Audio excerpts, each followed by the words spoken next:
আসসালামু আলাইকুম। পৃথিবীর যে যে প্রান্ত থেকেই দেখছেন এবং শুনছেন সবাইকে শুভেচ্ছা জানাচ্ছি। বিশেষ করে পবিত্র রমজান মাসে সবাইকে রমজানুল মোবারক।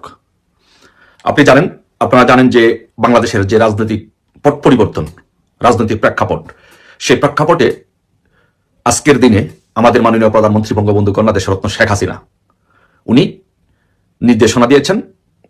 উনি আমাদের দলীয় নেতাকর্মীদেরকে, সকল দলীয় নেতাকর্মীদেরকে বলেছেন যে দলীয় কার্যালয় সমূহে নিজ নিজ উপজেলা, জেলা, নগর, মহানগর, পৌরসভার দলীয় কার্যালয় সমূহে ইফতার পার্টি আয়োজন করার জন্য মাননীয় প্রধানমন্ত্রী নির্দেশনা প্রদান করেছেন।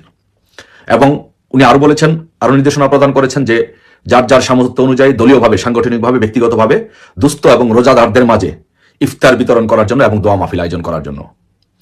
এবং উনি আরো বলেছেন যে যদি সম্ভব হয় তাহলে সেহারির আয়োজন করার জন্য।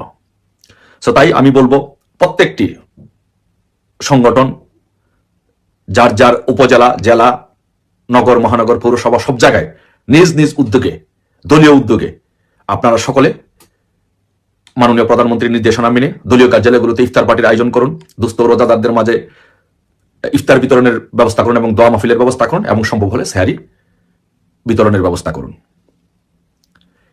ইনশাল্লাহ আমাদের রাজনৈতিক কার্যক্রম অলরেডি বিভিন্ন জায়গায়, বিভিন্ন জেলা, উপজেলা সব জায়গায় আমাদের দলীয় কার্যক্রমগুলো আস্তে আস্তে নেতাকর্মীরা খুলতে শুরু করেছে।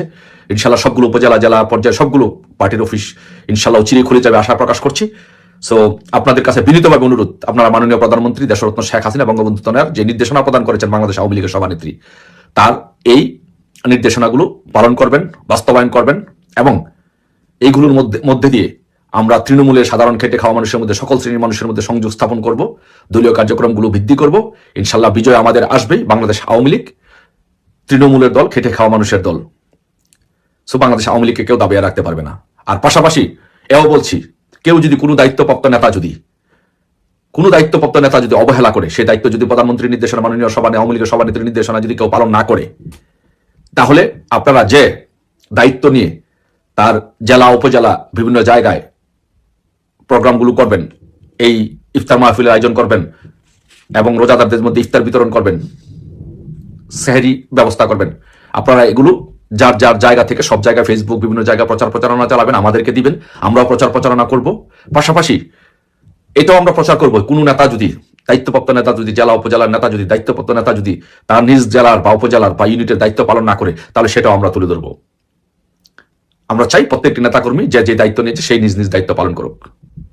ইনশাল্লাহ অচিরে ইনশাল্লাহ আমাদের সেই আগের বাংলাদেশ আওয়ামী লীগের রাজপথের সেই জৌলস ফিরে আসবে। সেই প্রত্যাশা রেখে সবার জন্য দোয়া, ভালোবাসা, সুস্বাস্থ্য কামনা করে বিদায় নিচ্ছি। জয় বাংলা, জয়।